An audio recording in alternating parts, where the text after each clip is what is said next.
Bem, para começar aqui a prática, como eu falei para vocês, eu vou começar a ensinar o de 3 camadas. Então, eu tenho tecido, mais manta, mais tecido. Aqui, eu decidi que esse meu tecido cru é o deforro, né? E esse tecido rosa é o externo. Uma coisa importante em relação à questão do corte, o tamanho, né? Que eu vou cortar esses pedaços é que, para ter segurança, eu preciso cortá-los. Eu preciso ter uma margem aqui nesse corte. Então, se você perceber, tem pelo menos um dedo de manta sobrando para cada lado. Porque quando for fazer o matelassé, ele acaba reduzindo um pouco esse painel. Então, para ter essa segurança, eu sempre deixo essa margenzinha aqui dos lados. E aí eu sigo deixando margem no material, no tecido. Não é nenhuma margem que gere desperdício, né? Mas é interessante trabalhar com essa margem para que a gente não perca esse trabalho, né, do matelassé. Não tenha que reduzir.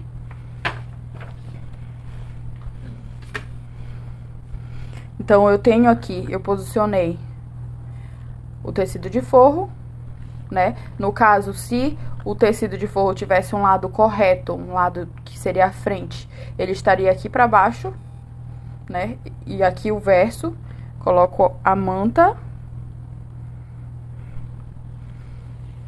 e coloco o tecido externo, que também, da mesma forma, estaria com a parte da frente para cima. O próximo passo aqui é pensar em qual desenho eu vou usar nesse trabalho, ok? E no matelassé há uma infinidade de desenhos que eu posso criar aqui. E eu posso fazer na diagonal, fazer linhas na diagonal, somente na diagonal. Eu posso fazer quadrados, né, que no caso eu vou encontrar linhas fazendo o X assim, e aí conforme eu vou deixando elas paralelas, elas vão ficar com um desenho de vários quadradinhos. Mas eu acredito que não precisa de tudo isso para que você consiga ter um bom resultado com matelassé. Então, eu prefiro optar pelos desenhos simples. E normalmente esse desenho são linhas paralelas, né? Linhas retas paralelas que vão ficar na vertical da minha peça. Um exemplo mais claro seria esse aqui. Eu tenho aqui uma nécessaire, né? Que vocês vão fazer em breve. Um tipo de nécessaire. E eu fiz os desenhos na vertical, de modo que eles ficassem em pé. Você também pode fazer assim, e aí é uma decisão sua, fazer na diagonal. Mas eu recomendo que você padronize esse processo de matelassé, para que ele não exija muito tempo de você na hora da fabricação. Significa que você vai sempre usar o mesmo, sempre vai ficar presa a isso? Não. Mas que torna mais fácil esse processo, principalmente quando você está aprendendo. Então, eu recomendo esse daqui. E quando a gente estiver ali na costura, você vai ver que o porquê de ele ser tão simples e ele facilitar tanto o processo, né? Vendo isso daqui, a gente vê que tem essa distância entre as linhas. Nós também precisamos decidir isso. Para fazer esse que eu recomendo, você só precisa... Eu vou pegar a minha régua aqui e vou fazer uma linha guia no centro do meu trabalho, usando essa caneta que apaga com o calor. Fiz essa linha guia e com isso daqui eu já posso ir para a máquina e começar o meu matelassé, sem precisar fazer mais nada, né? Se você tiver um pouco insegura em relação às 3 camadas, pode ir colocando alguns alfinetes.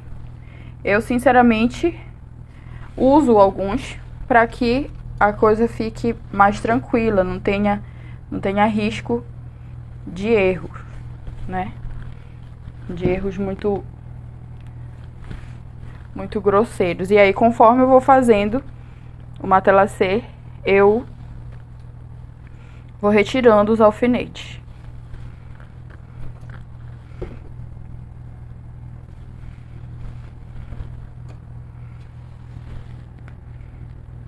Mas aí, como você faria se não fosse fazer com esse distanciamento que eu tô sugerindo ali, né? Como a gente viu aqui nessa peça, com essa largura. Se eu quiser fazer mais largo, se você quiser fazer mais largo, você tem duas opções. A primeira é usar a régua e ir marcando sozinha, por exemplo.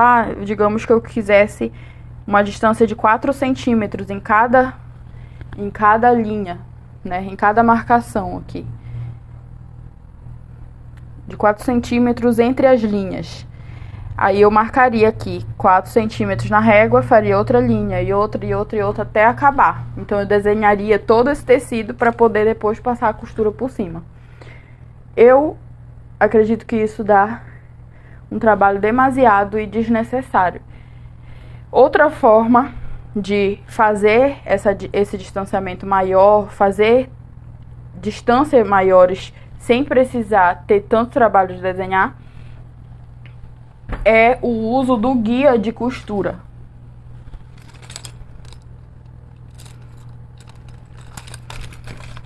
Esse guia aqui que a gente vai colocar na máquina e ele já vai deixar essa marcação e você vai usando ele para poder adaptar a distância.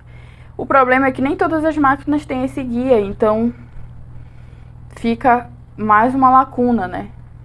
Você pode ter dificuldade, pode ser que a sua máquina até tenha, mas você não tenha em casa e tudo mais. Então, são dificuldades que a gente quer evitar. Por isso, a gente vai ver agora a forma com que eu acho mais simples de fazer, né? Que é esse matelassé com esse distanciamento já padrão. Vindo aqui para a máquina, eu tenho que fazer os ajustes necessários para começar o matelassé.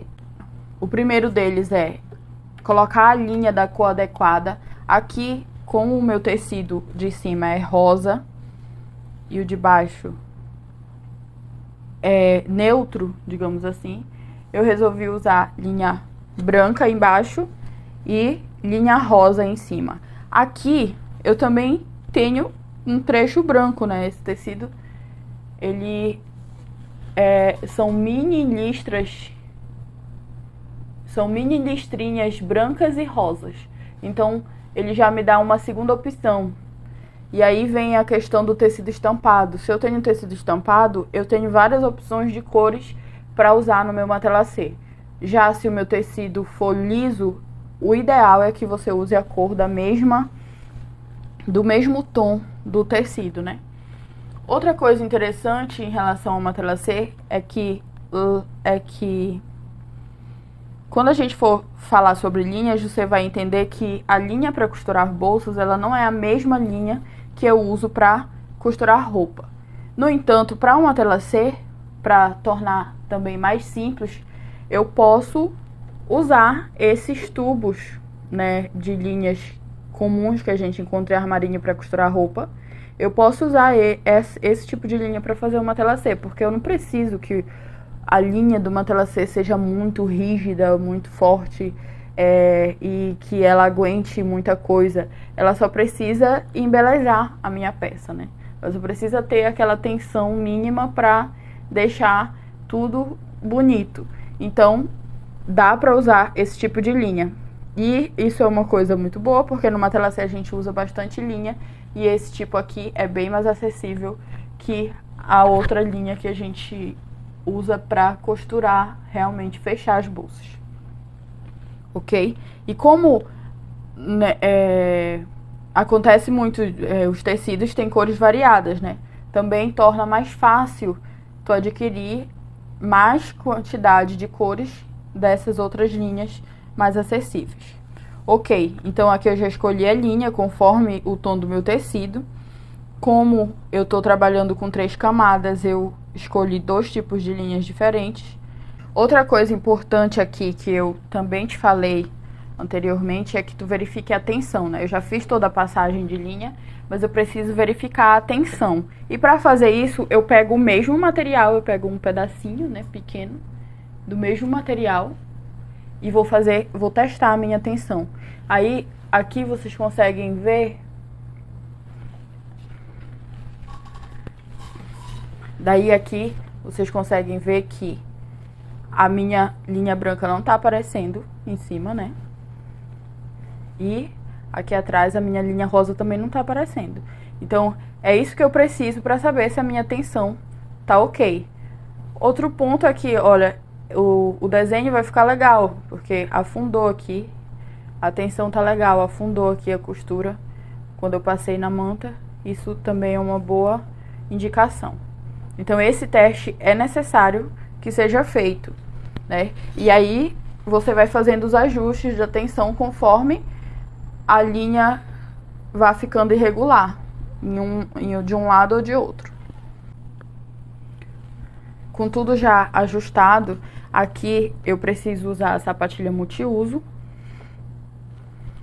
E eu começo costurando a minha linha guia. Outro ajuste que é interessante fazer aqui é que você use um ponto grande. Então, você pode escolher entre o 3 e o 4.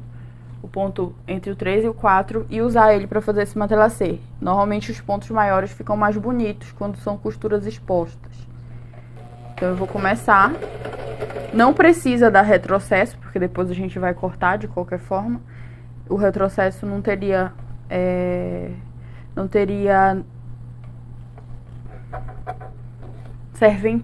serventia aqui.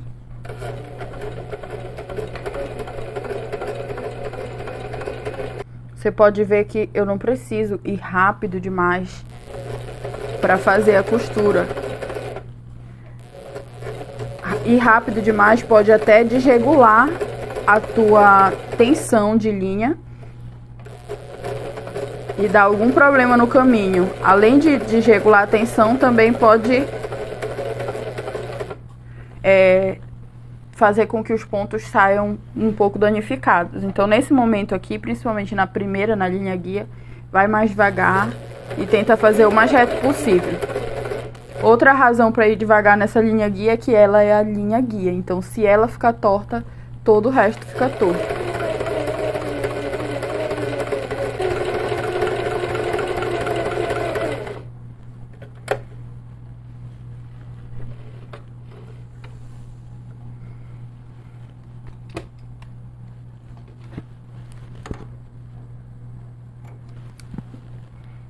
Parou aqui, lembra de deixar o guia da máquina para cima, para facilitar e não ter problema depois.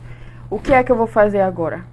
Eu venho aqui e a regra do matelassê que eu sugiro para vocês é que você venha e posicione a sua agulha toda para esquerda, né? Assim ela vai te dar uma margem maior. E que você use essa lateral da sapatilha como guia. Então, essa distância entre as linhas vai ser aproximadamente de 1 centímetro. Feito isso, eu posso continuar a fazer as outras costuras, tanto desse lado quanto desse lado.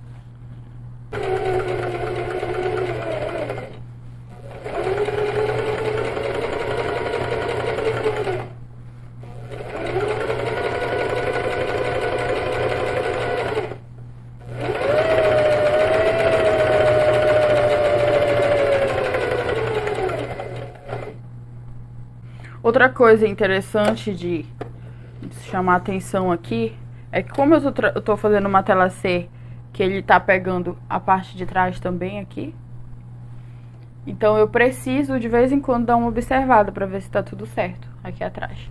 Tá tudo certo aqui atrás, tá tudo certo na frente, eu posso continuar. Como o meu painel ele é um pouco largo, aí eu dobro aqui para ajudar na passagem aqui dele na máquina.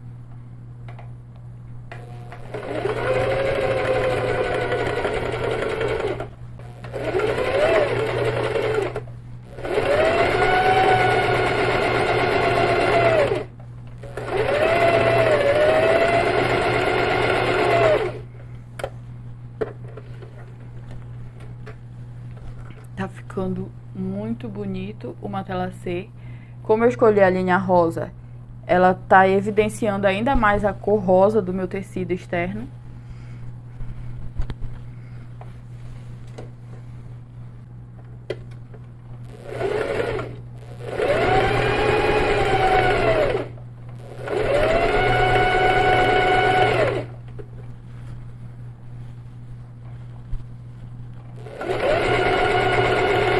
Como já ficou muito pra lá a minha costura, aqui tá ficando cada vez maior, né? Então eu venho aqui, aproveitando que tá tudo fixado com alfinete, e faço uma espécie de rolinho. Vou enrolando até ficar mais próximo de onde eu preciso costurar. Tudo isso para facilitar a fluidez dessa costura, né?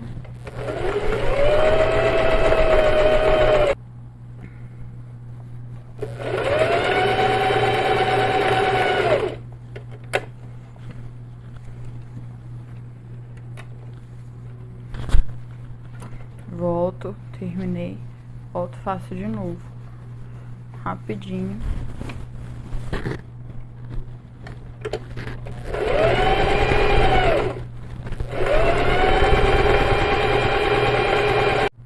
Terminei totalmente esse lado aqui, vou passar pro outro, e aí eu já começo fazendo meu rolinho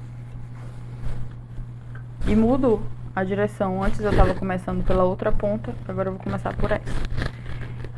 Outra coisa aqui que eu queria mostrar pra vocês é... Dri, eu tenho o guia de costura, eu tenho o guia. Como eu faço pra usar? Então, é simples usar o guia de costura também. Aqui atrás do suporte da minha sapatilha, eu tenho um lugar onde eu vou inserir ele. E aí, conforme a distância que eu quero, né, entre as linhas, eu vou posicionar ele. Aqui eu tô usando 1 centímetro, né? Esse é o meu distanciamento. Então, eu posso vir aqui com uma régua. Eu conto a partir da agulha até onde o final... Aí, bem aqui seria o posicionamento de 1 centímetro. Para o meu guia de costura, para que eu use ele. Então, para costurar usando esse guia, eu posiciono ele em cima da linha guia, da linha que eu já fiz, né? E começo a costurar. Esse distanciamento entre agulha e guia é o que vai determinar a distância entre as costuras que eu estou fazendo aqui. E é basicamente assim que eu uso o meu guia de costura.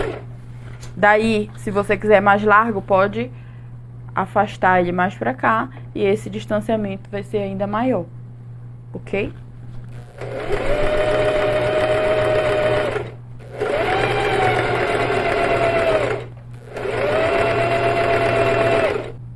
Tenho aqui o material pronto, feito, todo o matelassé. Como vocês podem ver, o matelassé de 3 camadas, né? Eu tenho matelassé tanto na parte externa quanto no forro. E eu tenho esse material já preparado para fazer um estojo, o que é ótimo. Mas tem algumas outras coisas que eu queria acrescentar em relação ao matelassé. A primeira é que, com certeza, você vai chegar no momento de que a sua bobina vai acabar no meio de uma linha dessa aqui. Pode acontecer de a bobina acabar e a tua costura encerrar bem aqui. O que é que eu faço? Você desfaz a costura e faz tudo de novo. O ideal é que a costura do matelassé ela seja contínua. Então, você desfaz e faz novamente. Outra dica interessante é que, como uma tela C gasta bastante linha, então use bobinas que estejam cheias para evitar esse tipo de questão. Se você tiver com uma bobina cheia, você consegue fazer uma tela C de uma necessaire, de um estojo, facilmente sem ter esses problemas. Ok? Outra coisa, aqui, como estou fazendo uma tela C, eu tenho 3 camadas de material, né? Eu tenho forro, tenho tecido externo, tenho manta. Tem uma coisa que é interessante observar. Além de ter essas 3 camadas, o meu ponto, eu desejo e eu quero, né, que ele fique o melhor possível, ele fique lindo. Por isso eu tive tanta atenção com a tensão da linha, tanta preocupação com a tensão da linha antes de começar a fazer uma tela C. Mas tem outra questão que pode ajudar a melhorar esse trabalho, facilitar esse trabalho. É bem aqui, vindo bem aqui em cima da tua máquina, se ela for como a minha, né? Você vai ter esse pinozinho aqui e ele serve para aumentar ou diminuir a pressão da tua sapatilha contra o tecido, ou seja, ele vai ajudar a movimentar o tecido mais fácil. Então, se o tecido é muito pesado, é grosso, você precisa aumentar. E aí, se tiver com dificuldade de conseguir um ponto bonito e não tiver conseguindo ajustar a tensão e tudo mais, você vem aqui e aumenta, gira no sentido anti-horário para aumentar essa pressão. E se a sua máquina não for como a minha, você precisa procurar, pode pesquisar no manual, né? Onde é que você aperta a pressão da sapatilha. Isso ajuda muito a manter o ponto sempre bonito. Então, por hora é isso. Agora você já sabe fazer uma tela C e está preparada para seguir conhecendo os próximos materiais.